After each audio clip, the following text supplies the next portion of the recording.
Hi and welcome back to our daily chit chat session. So today I'm coming back with another topic that is very interesting as well.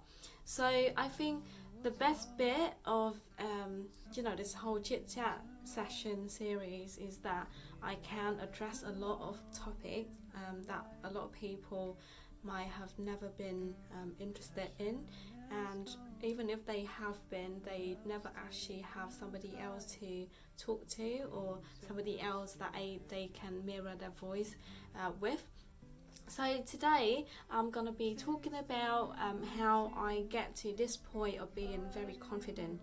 Um, so I'm not saying I am the best person in terms of training confidence, if that makes sense. Um, but I feel a lot more confident than what I was, compared to 10 years ago. So that is quite a bit of a journey, and I think sharing that could really benefit you guys. So I started off as an international student. I have studied in so many different countries, and I think not a lot of you guys know that I come from a background that I don't come from a English speaking country. I speak Vietnamese as my native language, but having gone through the experiences, having gone through the fact that English is the international language and everyone is using it, I felt very I felt very proud of myself to be at this point that I can actually raise my voice. I can actually voice my thought in another language.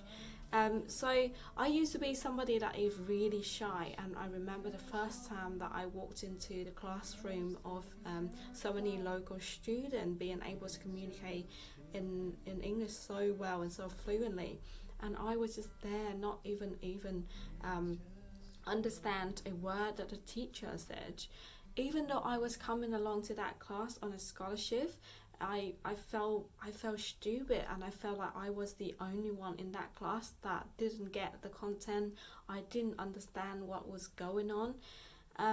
So I had to force myself into reading books, into talking to people, but really guys, it was really difficult. I didn't have the confidence, I didn't have the pride to open my mouth and start a conversation. I remember my cousin letting me, talk to her customer in a shop that she owns so that I can actually practice English, but I was so scared. Even with her husband, I just didn't have the heart to just start a conversation. And I just felt like my English wasn't good enough. My accent was really strong and nobody would understand me, and that was so wrong. And I think looking back now, I would really thank a teacher that used to teach science in high school that really helped me overcome that challenge of mine. He usually just stay after class and then explain things to me that might be too challenging in class, because it's only the 45-minute lecture, so I couldn't really understand, and he was really happy to just sit down with me after class for hours, just to explain the theory, just to make sure that I understand everything that was going on that was taught during the class. Also, he was keen enough to recommend me for quite a big organisation back at the time that was called the Sydney Council Ambassador Program. So international students get together to run different campaigns. We're raising international student voices in Sydney. We organise a lot of programs that people would take part in, and I think going through the whole process of applying myself to that position, working for the Sydney Council, and that was quite a big milestone already. And I remember being accepted onto the scheme. I was even invited to give a speech in front of the entire school, and that was my first public speaking speech ever. I didn't do too well, but for me back at the time that was the best experience that ever happened. So when I went into the program, obviously I got trained to give our speech, with different purposes, what things that you need to be included in your speech, and the way that you deliver your speech are really important as well. And when you are in an organization like that, where hundreds of other students are there for the opportunity to voice their thoughts, to be representing other students as well, and just being there, you need to just for yourself to be out there, to be upfront, and to be the first person to speak all the time. I think that really helped with confidence. So I had no troubles of going out there and just stand up and then just raise my idea, my opinion, whenever I feel like I needed to. So that was the one thing. And then after that, moving to the UK, moving to England, that is another sort of experience as well. So moving from a country that speaks Australian English, I am now getting to know people that are very strong and native in terms of the language, and they speak very differently as well. And for somebody like me, when you're kind of used to the accent in Australia, coming over here, you hear people talking, you feel like, wow, that's another level of class, that's another level of being classy in the way that you speak, and you really need to pick up on that as well. And also it took quite a lot of time for me to pick up on the accent as well. I didn't do that intentionally. I never actually tried to do an accent and be like somebody else, but because I keep forcing myself into starting conversation with people, I keep forcing myself into learning the language. I think it sort of just improve my skill and improve the way that I speak. And I think the fact that I feel more blended in, I feel like I am a part of this community, make me feel even more confident. So even when I am at university, when I am at work, or if I were to just give out any sort of public speaking, sort of any speech or just anything that I need to just be the first person to talk or be the first person to raise an opinion, I would do it, because I feel like I am entitled to that right of being able to just speak for myself. And contributing to that as well is the fact that I find myself a hobby of reading, so I do know quite a lot of things. So whenever I talk to a new friend or a new person that I've never met before, and if they touch on different topics, I feel like I can relate to them because of the knowledge in all the books that I read or in all the news that I kept reminding myself to read.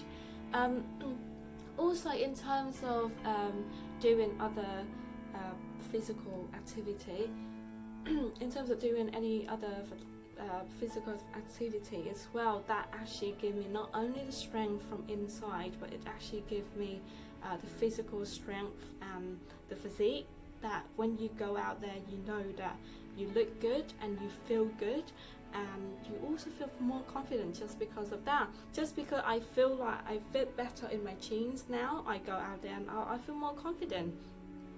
And I think also when you smile a lot and when you laugh a lot, you automatically feel like you are ready to just go out there and then just speak for yourself.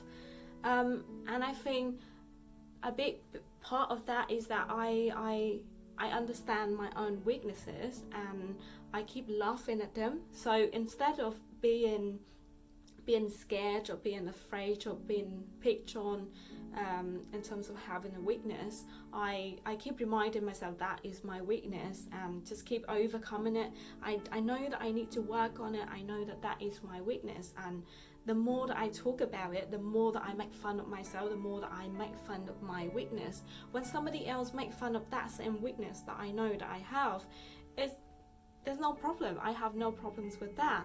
So let's say there's a day where I feel like where I feel like I dressed really, really poorly, and I went out there and was like, oh my god, I misunderstood the dress code, I dressed very poorly, and everyone here is so classy and everything. And I keep laughing at myself. Whenever I see another person approaching me, I'm gonna tell that person I made a mistake, and I keep laughing about it. And I think that really just upbeat my confidence, because I know that I understand my weakness, and that person understands my weakness, and he knows that I'm not doing it intentionally. So now everyone knows that I didn't do that intentionally. I created that thought in my mind saying, everyone thinks that I'm normal. I'm not the outsider here. I'm blended in. Everyone knows me. And I think, so just to, summon all of that up, you really need to just go out your comfort zone, do the thing that you thought you never could. Just do it. When it's hard, just understand that it's going to be hard for that first or second time. When it's the third time, it's going to be easy. And that was the first one. And then the second one is just keep practicing whatever skill that you feel like you need to work on. When you eventually learn the skill, you need to practice. You need to keep working on it to be able to be really good at it, for you to be excellent. And also just keep reading, keep updating yourself with the news, and stay updated with everything that's going on in the world. So whenever you meet somebody new, and if you are in a crowd of people with different knowledge, with different context and content, you know what to say when they are asking for your opinion, so you feel like you're blended in, you don't feel like you're an outsider.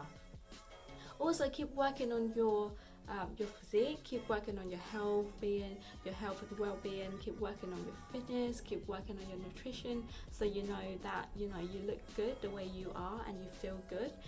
So when you go out there, of course you're going to be confident. And I think the best advice that I can give, and the best tips to give to you guys, is just go and do it. Just don't be afraid. At the end of the day, people are going to laugh at you anyway, so you might as well just do it. Just think that, just do it.